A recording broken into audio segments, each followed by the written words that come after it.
Good evening, my dear student. Higher secondary first year or মৰমৰ সমূহ ছাত্ৰ ছাত্ৰী তোমালোক সকলোকে স্বাগতম জনাইছো আজিৰ আমাৰ এই ক্লাছটোলৈ। তোমালোকে চাবলৈ পাইছা আমি তোমালোকৰ যিখিনি আইটি সাবজেক্ট আছে আইটি বিষয়ৰ যিখিনি তোমালোকৰ বিভিন্ন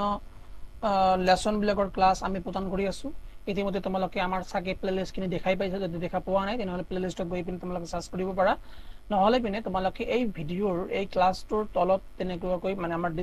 ডেসক্ৰিপচন বক্সৰ লিংক দিয়া থাকিব, তোমালোকে তাৰ পৰাও খুব সুন্দৰকৈ প্লেলিস্টৰ লিংক পাই যাবা। সো আমি ইতিমধ্যে আৰম্ভ কৰিছো, এটা ক্লাছ কৰিছো আইটি আৰু আইটি ইন্ডাস্ট্ৰি, ঠিক আছে, তোমালোকৰ ভোকেশনাল এডুকেশনৰ। ইতিমধ্যে এইবিলাক বস্তু আমি আলোচনা কৰিছিলো, what is the meaning of IT, what is the meaning of IT ES, তাৰপিছত বিভিন্ন ধৰণৰ sub sector of India, IT sector in India, IT sector ভাৰতত আইটি সেক্টৰত কেনেকুৱা ধৰণৰ কাম কাজ চলি আছে, তাৰপিছত টপ 10 বিপিও কোম্পানীছৰ আমাৰ ভাৰতত যিখিনি উপলব্ধ আছে বৰ্তমান সময়ত সেইবিলাকৰ নাম ইতিমধ্যে এইবিলাক আমি আলোচনা কৰিছো। সো আজি আমি যাৰ পৰা আৰম্ভ কৰিম সেয়া হল যে sub sector of IT industry. IT industry যে আছে আমাৰ আইটি ইন্ডাস্ট্ৰি বিভিন্ন ধৰণৰ যিবিলাক সাব সেক্টৰ আছে, বিভিন্ন ধৰণৰ যিবিলাক ভাগ আছে, সৰু সৰুকৈ ভাগ কৰি থোৱা আছে, এই ভাগবিলাকৰ বিষয়ে আমি পঢ়িব গৈ আছো বা জানিব গৈ আছো। Okay, so IT industry can be broadly classified into four sector. যিখিনি IT industry আছে আমি বেছিভাগ মানে খুব ডাঙৰ স্তৰত ক'ব গ'লে আমি চাৰিটা ভাগত বিভক্ত কৰিব পাৰো বা ভাগ কৰিব পাৰো। Okay, like number 1 IT service number 1 থাকি গ'ল। 2 নম্বৰ আমি কি বুলি কম বিজনেস প্ৰসেস মেনেজমেন্ট, যাক আমি কি বুলি কোৱা হয় BPM বুলি কোৱা হয়। And number 3 obviously software product, বিভিন্ন ধৰণৰ সফটওয়্যাৰ পোৱা যায় আইটি সেক্টৰে যিখিনি বস্তু সিহঁতে সেলিং কৰে। And number 4 obviously engineering research and development, অর্থাৎ ইঞ্জিনিয়ারিং এর ক্ষেত্রতো আমি সাধারণত আইটি সার্ভিস বা আইটি ইন্ডাস্ট্রি ব্যবহার, আইটি ইন্ডাস্ট্রিতো আমি আইটি খিনি ব্যবহার করা হয় বলে আমি কব পাৰো। অৰ্থাৎ আমি মুঠতে কোন কোন ক্ষেত্ৰত আইটি বস্তুখিনি যিখিনি আমাৰ আইটি আছে, ইনফৰমেশন টেকনোলজি আছে, এইখিনি আমি ব্যবহাৰ কৰি আছো বৰ্তমান সময়ত। নাম্বাৰ 1 কৈ আছে কি আইটি সাৰ্ভিস, অৰ্থাৎ ইনফৰমেশন টেকনোলজি সাৰ্ভিস যিখিনি আছে,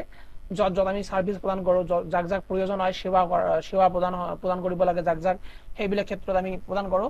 নাম্বাৰ 2 বিজনেস প্ৰসেস ম্যানেজমেন্ট, অৰ্থাৎ বিপিএম, অৰ্থাৎ কেবল সফটওয়্যাৰ পোৱা যায় যিবিলাক সফটওয়্যাৰে বিজনেসক ম্যানেজমেন্ট কৰাত সহায় কৰে আমাক, গতিকে সেইখিনি বিজনেস প্ৰসেস ম্যানেজমেন্টেৰ জৰিয়তে আমি বিভিন্ন ধৰণৰ কোম্পানী কি কৰো আমি সেৱা প্ৰদান কৰো। এন্ড নাম্বাৰ 3 সফটওয়্যাৰ প্ৰডাক্ট, বিভিন্ন ধৰণৰ সফটওয়্যাৰ পোৱা যায় যিবিলাক সফটওয়্যাৰ যেতিয়া আমি কাৰোবাক সেল কৰো,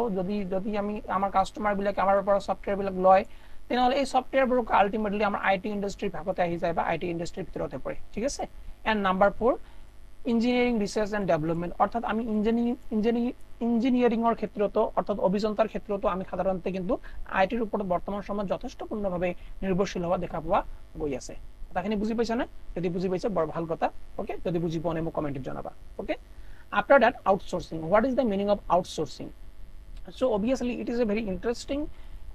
outsourcing meaning. Okay, তোমালোকে যদি বুজি পোৱা what is the meaning of outsourcing, that it will be very interesting. মানি লব আছে এটা কোম্পানী আছে এন্ড কোম্পানীৰ নামটো হল, মই ইয়াত লিখি দি আছো এবিসি কোম্পানী, ঠিক আছে। আৰু এটা কোম্পানী আছে, এই কোম্পানীটোৰ নাম হল যে পিকিউআৰ, ঠিক আছে। এই কোম্পানী, এই পিকিউআৰ কোম্পানী এটা মানি লবা যে এটা এখন কিতাপ বনাইছে আৰু এই কিতাপখিনি সেল কৰে, ঠিক আছে। এই কিতাপখিনি সেল কৰে, কাক সেল কৰে? কাস্টমাৰক সেল কৰে। আৰু কাস্টমাৰ বিলাকে এই বুকখন, এই কিতাপখন সিহঁতে কি কৰিছে? বাই কৰিছে। বাই কৰা মানে কি? কিনি লৈছে, ঠিক আছে, বাই কৰিছে। বাই কৰাৰ পিছত সিহঁতে কিতাপখনৰ ওপৰত বা বুকখনৰ ওপৰত সিহঁতে কিবা ৰিভিউ কৰিব বিচাৰে বা সিহঁতৰ কোনো কমপ্লেইন থাকিলে কমপ্লেইন জনাব বিচাৰে বা যিকোনো ধৰণৰ সিহঁতৰ অভিযোগে হওক বা কমেন্টে হওক কৰিব বিচাৰে, দেন সিহঁতে কাৰ লগত কন্টাক্ট কৰিব? অবভিয়াসলি কোম্পানীৰ লগত কন্টাক্ট কৰিব। কোম্পানীৰ নাম কি? পিকিউআৰ কোম্পানী। কিন্তু পিকিউআৰ কোম্পানী সিহঁতে জাস্ট কি কাম কৰে? বই যিখিনি আছে, কিতাপ যিখিনি আছে, কিতাপখিনি কি কৰে? সিহঁতে পাবলিছ কৰে আৰু সিহঁতে কিতাপখিনি সেল কৰা সহায় কৰে বা কিতাপখিনি সেল কৰে। কিন্তু ঘটনাটো হল, যেতিয়া এই কিতাপত লিখি থকা, পিছফালে লিখি থকা বা সন্মুখতে থকা যিখিনি নম্বৰ আছে কাস্টমাৰ কেয়াৰৰ নম্বৰ, যত আমি কল কৰো, কাস্টমাৰ বিলাকে কল কৰে, এই নম্বৰটো কিন্তু সিহঁতৰ নম্বৰ নহয়, সেইটো কাৰ নম্বৰ হয়? আমাৰ বিপিওৰ নম্বৰ হয়, অৰ্থাৎ বিজনেস প্ৰসেস আউটসোৰ্সিংৰ নম্বৰ হয়, ঠিক আছে। এই বিপিও কোম্পানীটো হল আমাৰ এবিসি কোম্পানী, অৰ্থাৎ সিহঁতে ফোনটো ৰিসিভ কৰিব আৰু সিহঁতে অভিযোগখিনি গ্ৰহণ কৰিব, বিপিও অভিযোগখিনি গ্ৰহণ কৰিব। আৰু এই বিপিও কাৰ হৈ অভিযোগখিনি গ্ৰহণ কৰিব? পিকিউআৰৰ মানুহ হৈ পিনে, পিকিউআৰৰ এমপ্লয়িজ হৈ পিনে অভিযোগখিনি গ্ৰহণ কৰিব। কথাখিনি বুজি আছো? তাৰ মানে বিপিও খিনি টাই আপ হৈ যাব, একেলগ হৈ যাব কাৰ লগত? পিকিউআৰৰ লগত। গতিকে পিকিউআৰ বিজনেস কৰিব কেৱল, কিন্তু বিপিও যিখিনি সাৰ্ভিস আছে, যিখিনি আমাৰ এবিসি কোম্পানী আছে, এবিসি কোম্পানীহে বিপিও গোটেইখিনি সাৰ্ভিস প্ৰদান কৰিব। ফোন কৰা, কাৰোবাক যদি ফোন কৰিব লাগে, কাৰোবাৰ পৰা যদি ফোন আহে ফোন ৰিসিভ কৰা, কাস্টমাৰ হ্যান্ডেল কৰা সববিলাক যিখিনি কাম আছে বিপিও সাৰ্ভিস হ্যান্ডেল কৰিব কিন্তু কোম্পানীয়ে কি কৰিব ওকে গতিকে কোম্পানীয়ে কি কৰিব বিপিও কোম্পানী আৰু পিকিউআৰ কোম্পানী গোটেই দুই এক হৈ যাব আৰু এক হৈ পিনে কি কৰিব আমাৰ যিখিনি কাস্টমাৰ আছে কাস্টমাৰক কি কৰিব হ্যান্ডেলিং কৰিব কথাখিনি বুজি পাইছা যদি বুজি পাইছা বৰ ভাল কথা ওকে যদি বুজি পোৱা নাই কমেন্টত জনাই দিবা নেক্সট আমি পঢ়িব গৈ আছো হাউ বিপিও হেল্প কোম্পানিজ যিখিনি বিপিও ইন্ডাস্ট্রি আছে বিপিও ইন্ডাস্ট্রিয়ে কেনেকৈ আমাৰ যিবিলাক বিভিন্ন ধৰণৰ কোম্পানী আছে কোম্পানীক হেল্প কৰে ঠিক আছে বিপিও কোম্পানী মই কি কলো বিপিও যিখিনি ইন্ডাস্ট্ৰি আছে বিপিও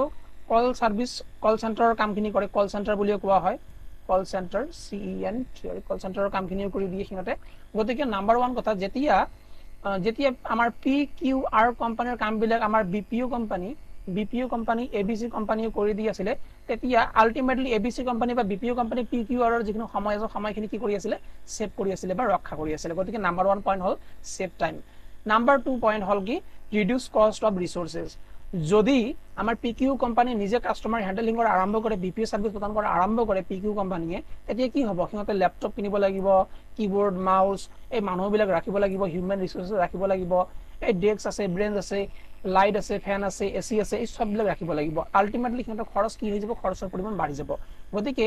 যদি পিকিউআৰ কোম্পানী নিজে খৰচ এইবিলাক নকৰে কৰিব নিবিচাৰে দেন আলটিমেটলি সিহঁতৰ কামবিলাক কাৰলৈ ৰূপান্তৰ কৰি দিব লাগিব বা ট্ৰান্সফাৰ কৰি দিব লাগিব অবিয়াসলি বিপিও সাৰ্ভিস প্ৰদানকৰ্তা আমাৰ এবিসি কোম্পানী হওক বা বেলেগ কোম্পানীকে হওক দিব লাগিব গতিকে আলটিমেটলি ৰিডিউস কৰে যিখিনি কষ্ট হয় কষ্ট ৰিডিউস কৰে খৰচ কম কৰে এন্ড নাম্বাৰ 3 ইনক্ৰিজ এফিসিয়েন্সি অৰ্থাৎ কাম কৰাৰ যিখিনি স্পিড অৰ্থাৎ পিকিউআৰ কোম্পানী যদি সিহঁতৰ যিখিনি কোম্পানীৰ একচুয়াল কাম যে কোনো এটা বস্তু বনাব লগা থাকিলে বনাব বা কোনো এটা বস্তু সিহঁতে যদি সেলিং কৰিব লগা সিহঁতে সেলিং কৰিব জাস্ট যাৰ যিখিনি কাম যদি সেইখিনি কাম ভালদৰে কৰে তেনেহলে আলটিমেটলি কি হ'ব এই কোম্পানীটো উদ্যমুখী হ'ব ওপৰৰ ফালে গতি কৰিব ভাল হ'ব ডেভেলপ হ'ব কিন্তু যদি সিহঁতৰ ডিফাৰেন্ট সেক্টৰত বলে আমি কল উঠাম আমি কাৰোবাৰ পৰা অভিযোগ আহিলে অভিযোগখিনি লম আমি আকৌ সাজেষ্ট কৰিম আমি আকৌ মাৰ্কেটিং কৰিম সব বিলাক আমি কৰিম আলটিমেটলি কি হ'ব সিহঁতৰ কনফিউজ হৈ যাব গোলমাল হৈ যাব গতিকে গোলমাল নহব তেতিয়া নহব যেতিয়া বিপিওৰ হেল্প লব বা কোনো এটা কোম্পানী বিপিওৰ থ্ৰু দি কাস্টমাৰৰ ওচৰত যোৱাৰ ট্ৰাই কৰিব বা যত্ন কৰিব গতিকে সিহঁতৰ যিখিনি এফিসিয়েন্সি আছে কৰ্মদক্ষতা আছে সেইখিনি অবিয়াসলি কি হৈ যাব ইনক্ৰিজ হৈ যাব বা বেটাৰ হ'ব আগৰ তুলনাত গম পাইছা ওকে আফটাৰ দ্যাট নেক্সট কি কৈ আছে আচ্ছা মই তোমালোকক এইখিনি বুজাই দিয়া নহল ন ইংৰাজীত কিবা আছিল ইয়াতে আউটসোৰ্সিং সো আউটসোৰ্সিং ইজ দ্য কনসেপ্ট এটা ধাৰণা হয় অফ অফাৰিং যে অফাৰ কৰিব দিব প্ৰদান কৰিব কন্ট্রাক্ট এটা কন্ট্রাক্ট দিব টু এক্সপার্ট গ্রুপক কন্ট্রাক্ট দিয়ে বোঝায় অর এক্সপার্ট গ্রুপস ঠিক আছে তার মানে আউটসোর্সিং হল কি যে আপোনাৰ কিবা এটা কাম আছে এই কামটো আপুনি কৰিব নিবিচাৰে বা কৰিব নোৱাৰে দেন আপুনি এটা কাম কৰক যিখিনি এক্সপাৰ্ট গ্ৰুপ আছে এক্সপার্ট যিখিনি কোম্পানী আছে মানি লওয়া এবিসি কোম্পানী বিপিও কোম্পানী ইহঁতে ফোন কলত এক্সপার্ট বিপিও প্ৰদান সাৰ্ভিস প্ৰদান কৰাত এক্সপাৰ্ট হয় এই এক্সপাৰ্টক আপুনি কামখিনি দিয়ক যদি এক্সপাৰ্টক দিয়ে আলটিমেটলি আপোনালোকৰ খুবেই লাভ হ'ব ইয়াকে কি বুলি কম আমি আউটসোৰ্সিং বুলি কওঁ সাধাৰণতে ঠিক আছে I hope তোমালোকে বুজি পাইছা যদি বুজি পোৱা নাই মোক কমেন্টত জনাই দিবা okay so now we are going to understand the different sector in outsourcing job যদি কোনোবাই আউটসোর্সিং জব কৰিব বিচাৰে অৰ্থাৎ আউটসোৰ্সিং জব মানে কি মই তোমালোকক যিখিনি উদাহৰণ দিলো এবিসি বিপিও কোম্পানীখিনি এবিসি বিপিও কোম্পানী যিখিনি আছে এবিসি বিপিও কোম্পানী কাৰ পৰা লাভ কৰি আছে জব কাম কাৰ পৰা লাভ কৰি আছে আমাৰ পিকিউআৰ কোম্পানীৰ পৰা লাভ কৰি আছে কামখিনি ঠিক আছে ইয়াক আউটসোৰ্সিং কৰা বুলি কয় ঠিক আছে পিকিউআৰ যিমানখিনি ফোন কল আছে গোটেইখিনি কোনে ৰিসিভ কৰিব আমাৰ এবিসি যিখিনি বিপিও কোম্পানী আছে সিহঁতে ৰিসিভ কৰিব আউটসোৰ্সিং কৰিছে সিহঁতে ঠিক আছে তেনেহলে কি এনেকুৱা ধৰণৰ সেক্টৰ আছে যত আমি এনেকৈ কাম কৰিব পাৰো সো নাম্বাৰ 1 কল সেন্টাৰ আউটসোৰ্সিং ইয়াত খালি কেবল মাত্ৰ কল কৰিব কল সেন্টাৰ এটা হৈ গল নাম্বাৰ 2 নলেজ প্ৰসেস আউটসোৰ্সিং অৰ্থাৎ আমি এক শৰ্ট ফৰ্মত কেপিও বুলি কওঁ খুব ইম্পৰ্টেন্ট হয় তোমালোকে চাই লবা কেপিও ঠিক আছে knowledge process outsourcing number 3 IT service outsourcing IT service প্ৰদান কৰাৰ ক্ষেত্ৰত and number 4 health care BPO outsourcing health কেয়াৰৰ ক্ষেত্ৰত যিবিলাক আমাৰ ডাঙৰ যিবিলাক আমাৰ তোমালোকে ক'ব পাৰা যে নাৰ্সিং হোম আছে বা হস্পিটেল আছে সিহঁতে মানে actually health care BPO opening কৰে সিহঁতে নকৰে মানুহক কামখিনি দি দিয়ে যিখিনি হেলথ কেয়াৰ বিপিও আছে সেই বিপিও কামখিনি দি দিয়ে ঠিক আছে ডাঙৰ যিবিলাক হস্পিটেল এন্ড যিখিনি আমাৰ নাৰ্সিং হোম আছে সেইখিনি নেক্সট নম্বৰ কি কৈ আছে যে ফাইনান্সিয়াল সাৰ্ভিস আউটসোৰ্সিং ফাইনান্সিয়াল সাৰ্ভিসৰ ক্ষেত্ৰত যেনেকৈ তোমালোকে ক'ব পাৰা যে বিভিন্ন ধৰণৰ একাউন্টেন্ট আছে একাউন্টেন্ট যিকোনো এটা কোম্পানী আছে কোম্পানীৰ হিসাব নিকাচ কৰাৰ ক্ষেত্ৰত মানুহক কিহৰ প্ৰয়োজন হয় কোম্পানীক একাউন্টেন্টৰ প্ৰয়োজন হয় আৰু একাউন্টেন্ট সবলে কোম্পানী ৰাখিব নোৱাৰে কাৰণ কষ্টলি হয় খুব খৰচীয় হয় সেই কাৰণে সিহঁতে কি কৰে যে ফাইনান্সিয়াল সাৰ্ভিস আউটসোৰ্সিং তেনেকৈ ধৰণৰ যিবিলাক আমাৰ আউটসোৰ্সিং আছে আউটসোৰ্সিংৰ ওচৰত গৈ পিনে সিহঁতে কি কৰে যে আমাৰ একাউন্টিংৰ কামখিনি তোমালোকে কৰি দিয়ক এনেকৈ সিহঁতে টকাৰো মানে ৰাহি হয় আৰু সিহঁতৰ সময়ও খুবে ভালদৰে সিহঁতে মেনেজ কৰিব পাৰে কামবিলাক ঠিক আছে মই কৈ আছো যে নেক্সট নম্বৰ ইঞ্জিনিয়াৰিং সাৰ্ভিস আউটসোৰ্সিং যিখিনি আমাৰ ইঞ্জিনিয়াৰিং যিখিনি কাম কাজ আছে ইঞ্জিনিয়াৰৰ কেতবোৰ কোম্পানী এনেকুৱা ধৰণৰ আছে যিহতে আমাৰ কি কৰে যিখিনি ইঞ্জিনিয়াৰিংৰ কাম কাজ কৰিব লাগে সিহঁতে বিভিন্ন ধৰণৰ আউটসোৰ্সিংৰ ওচৰত গৈ পিনে ইঞ্জিনিয়াৰিংৰ কামখিনি কৰি লয় ঠিক আছে বা সেই পাৰ্টিকুলাৰ মানি লোৱা যে ইয়াৰ এটা কোম্পানীৰ নাম যে বিসিডি কোম্পানীয়ে ইঞ্জিনিয়াৰিং সাৰ্ভিস প্ৰদান কৰে আৰু এটা অন্য এটা কোম্পানী আহি পিনে সিহঁতৰ পৰা ইঞ্জিনিয়াৰিং সাৰ্ভিস বিচাৰি আছে বা এটা দলং বনাব লাগে বা এটা ঘৰ বনাব লাগে বিচাৰি আছে তেনেহলে সিহঁতে সেইখিনি কি কৰিব প্ৰদান কৰিব গতিকে এই কোম্পানীৰ পৰা যাব মানুহ ঠিক আছে বিসিডি কোম্পানীৰ পৰা যাব গতিকে এইখিনি কি হল ইঞ্জিনিয়াৰিং সাৰ্ভিস আউটসোৰ্সিং হৈ গল ঠিক আছে নলেজ প্ৰসেস আউটসোৰ্সিং কি নলেজৰ কথা কৈ আছে মানি লোৱা যে তোমালোকে মই কিবা এটা কাম কৰিব গৈ আছো কিবা এটা ৰিসাৰ্চ কৰিব লাগে এই ৰিসাৰ্চখিনি মই কৰিব নোৱাৰো মানি লোৱা যে মই এটা টপিকৰ ওপৰত ভিডিও বনাম আৰু এই ভিডিও বনাবৰ কাৰণে মোক ৰিসাৰ্চ কৰিব লাগে মোক ডকুমেন্টস লাগে এইখিনি মই কৰিব নোৱাৰো বা মোৰ হাতত সময় নাই গতিকে কোনে কৰি দিব আমাৰ কেপিও কৰি দিব অৰ্থাৎ নলেজ প্ৰসেস আউটসোৰ্সিং কৰি দিব তেনেকুৱা এটা কোম্পানী আছে সেই কোম্পানীৰ মানুহবিলাক গোটেই দিন ৰাতি সেইবিলাক কাম কৰি থাকে সিহঁতে এক্সপাৰ্ট হয় সেই ক্ষেত্ৰত কথাখিনি বুজিছানে গতিকে আই হোপ তোমালোকে বুজি পাইছা যদি বুজি পোৱা নাই মোক কমেন্টত জনাই দিবা ওকে কিমান বাৰ আৰু কম ঠিক আছে আৰু অবিয়াসলি সাবস্ক্ৰাইব কৰিছা নে কৰা নাই যদি সাবস্ক্ৰাইব কৰা নাই সাবস্ক্ৰাইব কৰি লবা ঠিক আছে তোমালোকৰ কাৰণে খুব ইন্টাৰেষ্টিং খুব সুন্দৰকৈ আইটি বিষয়খিনি মই কভাৰ কৰি দি আছো বিভিন্ন ধৰণৰ ক্লাছ 8 9 10 ফাৰ্ষ্ট ইয়াৰ সেকেন্ড ইয়াৰ সকলোৰে কিবা নহলে কিবা এটা সাবজেক্ট মই তেনেকৈ ধৰিছো যিখিনি মই পাৰো সেইখিনি কভাৰ কৰি দিবলৈ যত্ন কৰি আছো ঠিক আছে সাপোৰ্ট কৰা 1000 সাবস্ক্ৰাইবাৰ হ'ব কাৰণে আৰু কেইজনমানৰ প্ৰয়োজন আমাক সাবস্ক্ৰাইবাৰ বন্ধু বান্ধৱী গতিকে তোমালোকে সাপোৰ্ট কৰা আমি একেলগে 1000 সাবস্ক্ৰাইব লৈ আমি গতি কৰিম ঠিক আছে ওকে এতিয়া কৈ আছে what do you mean by BPO যে বিপিওৰ ফুল ফৰ্ম কি আৰু বিপিও কাক কোৱা হয় so BPO means business process outsourcing ঠিক আছে so business process outsourcing or BPO is a contract এটা কি হয় কন্ট্ৰাক্ট হয় কাৰ মাজত বিটুইন মানে মাজত টু পাৰ্টিজ দুটা পাৰ্টিৰ মাজত দুটা গ্ৰুপৰ মাজত কন্ট্ৰাক্ট হয় হোয়াৰ যত ওয়ান পাৰ্টি এটা পাৰ্টিয়ে কি কৰে আস্ক দা আদাৰ এটা পাৰ্টিয়ে অন্য এটা পাৰ্টিক বা অন্য এটা দলক খুদে কি খুদে টু মেনেজ কৰিব লাগে এন্ড ৰান মানে চলাব লাগে সাম অফ ইট বিজনেস প্ৰসেস হৈ আছে যে বিজনেসৰ কিছু এটা অংশ হিতে চলাব লাগে সো মই তোমালোকক আগতে গলো নহয় যিখিনি বিপিও আছে এটা কোম্পানী মানি লোৱা এটা কোম্পানী হয় বিপিও এটা কোম্পানীয়ে কি কৰে কোম্পানী বিপিও যিখিনি হয় বিপিও খিনি কি হয় is a contract between contract এটা হয় কার মাজত কন্ট্রাক্ট দুটা কোম্পানীৰ মাজত কন্ট্ৰাক্ট যে এখন কাগজত সাইন কৰি লয় ঠিক আছে is a contract between two party দুটা পার্টি কোন পার্টি এইটো এটা পার্টি এইটো এটা পার্টি এইটো পাৰ্টিৰ নাম হল যে এবিসি আৰু এইটো পাৰ্টিৰ নাম হল পি কিউ আৰ পাৰ্টি ঠিক আছে হোয়াৰ ওয়ান পাৰ্টি যে কি কৰিব এটা পাৰ্টিয়ে আনজনক খুদিব আস্ক দা আদাৰ অন্য এটা পাৰ্টি খুদিব P Q ABC P Q আৰু খুদিলে কি খুদি আছে টু মেনেজ যে তুমি মেনেজ কৰিব পাৰিবানে মোৰ অলপ এন্ড ৰান তুমি মোৰ অলপখানি চলাই দিব পাৰিবানে সাম অফ ইটস বিজনেস প্ৰসেস তুমি মোৰ বিজনেসত অলপ হেল্প কৰিব পাৰিবানে তুমি যদি মোক হেল্প কৰি দিয়া মই তোমাক এইখিনি প্ৰফিট দিম বা মই তোমাক এইখিনি টকা দিবলৈ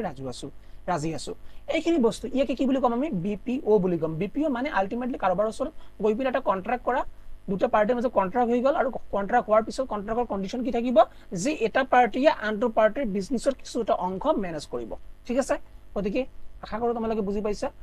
সো বিপিওৰ ফুল ফৰ্মও আছে ঠিক আছে বিৰ ফুল ফৰ্ম কি পিৰ ফুল ফৰ্ম কি ওৰ ফুল ফৰ্ম কি তোমালোকে জানি লবা দেই ঠিক আছে ওকে ৰবা ওকে বিতে কি হল বিজনেস ইয়াৰ refer to a business house বিতে বিজনেস বুজায় আৰু বিজনেস মানে এটা বিজনেস হাউসক বুজাই আছে আৰু পি মানে কি বুজাই আছে process ৰেফাৰ হিয়াৰ জব process মানে জব বুজাই আছে ঠিক আছে বিতে বিজনেস পিতে কি হৈ গল আমাৰ জব হৈ গল ওকে and o তে mean কি আউটসোৰ্সিং বুঝাই আছে আউটসোৰ্সিং মানে কাৰোবাৰ ওচৰত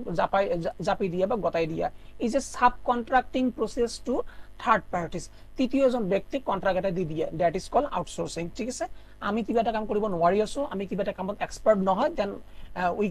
উই shall need to dependent on another party that is call outsourcing okay গতিকে ইয়া আমি পঢ়িম নেক্সট ক্লাছত পঢ়ি আছো ঠিক আছে আমি বিপিওৰ বিভিন্ন ধৰণৰ কেনেকৈ কি সাৰ্ভিস প্ৰদান কৰে এইখিনি বুজি আছো বা পঢ়ি আছো অহাকালি লগ পাই আছো ঠিক আছে আজি ক্লাছটো 15 মিনিটস হৈ গল সাগে গতিকে আজি ক্লাছটো ইমানতে মই ৰাখি আছো অহা ক্লাছত লগ পাই আছো